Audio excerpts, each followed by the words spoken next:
Hello, ladies and gentlemen, and everything in between. Welcome back to What's on the Playlist today. Today I'm going to talk about the album Teaser and Firecat by Cat Stevens, and image of which you will see here. Cat Stevens was born, what was his name?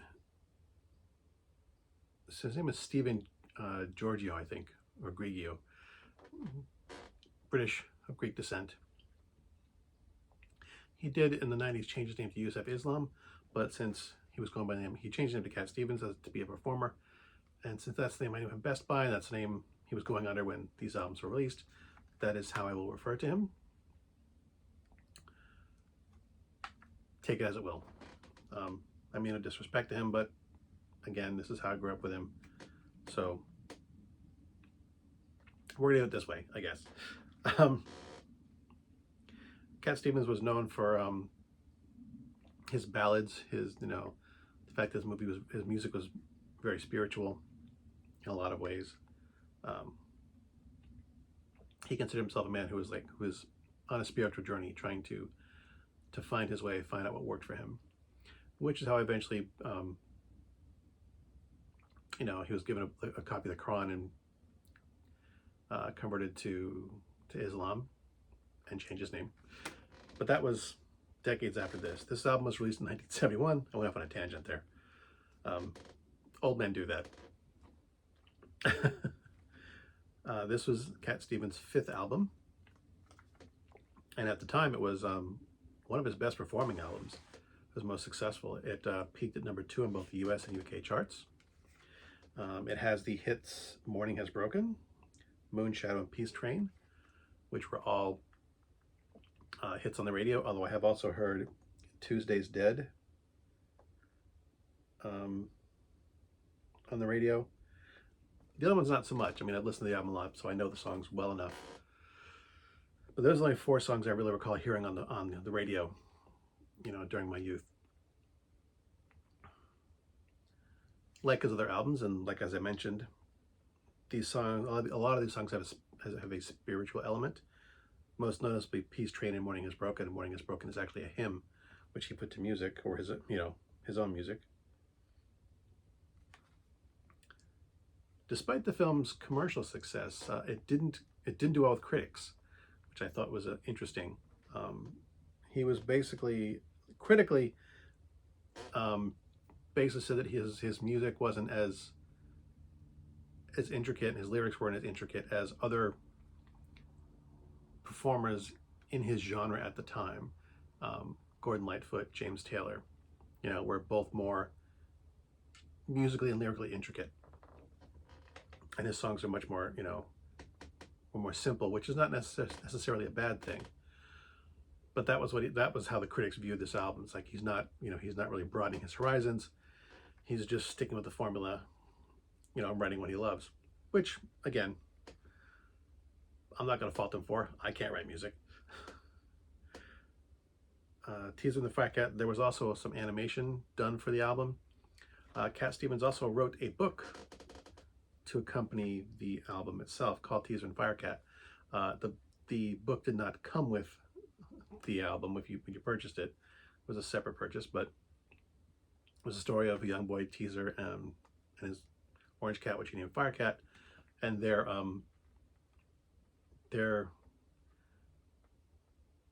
quest to put the moon back in its place after it had fallen from the sky.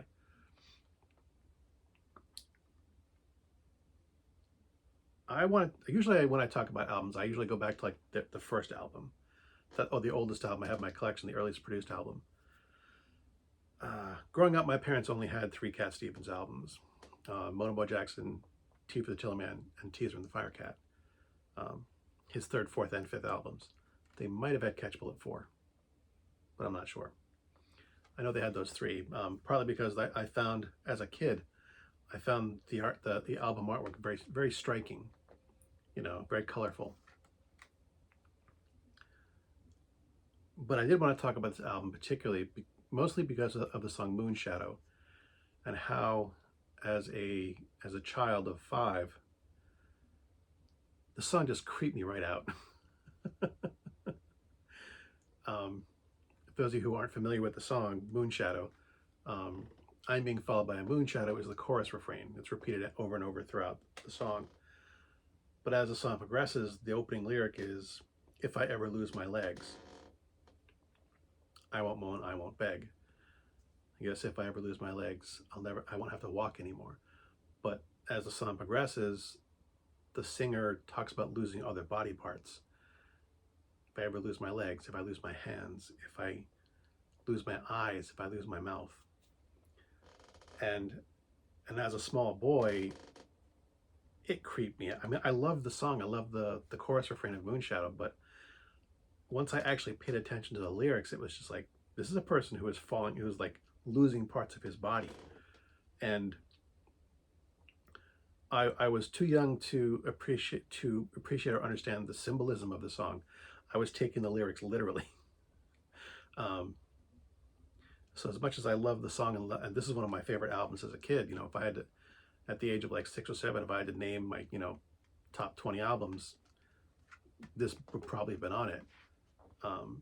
But yeah, I wanted to speak about my experience about how Moonshadow and the dismemberment of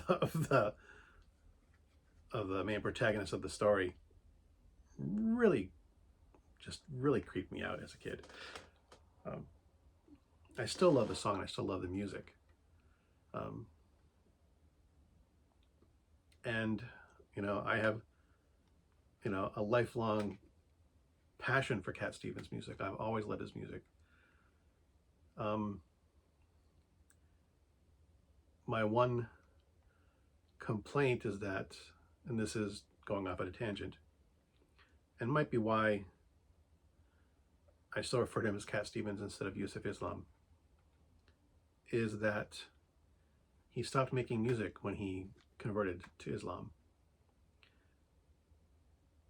And I think that's why. I think that really did bother me.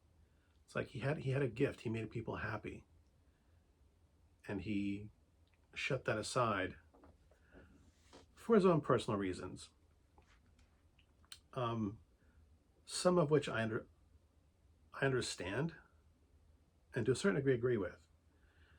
You know, it's a lot of people who convert to a religion, whether it's Islam, Judaism, or Christianity, they do tend to take more extreme views of their religion. Not extreme and necessarily, might not be the best way of putting it. They're a bit more strict in their interpretation of the rules, I guess you should say.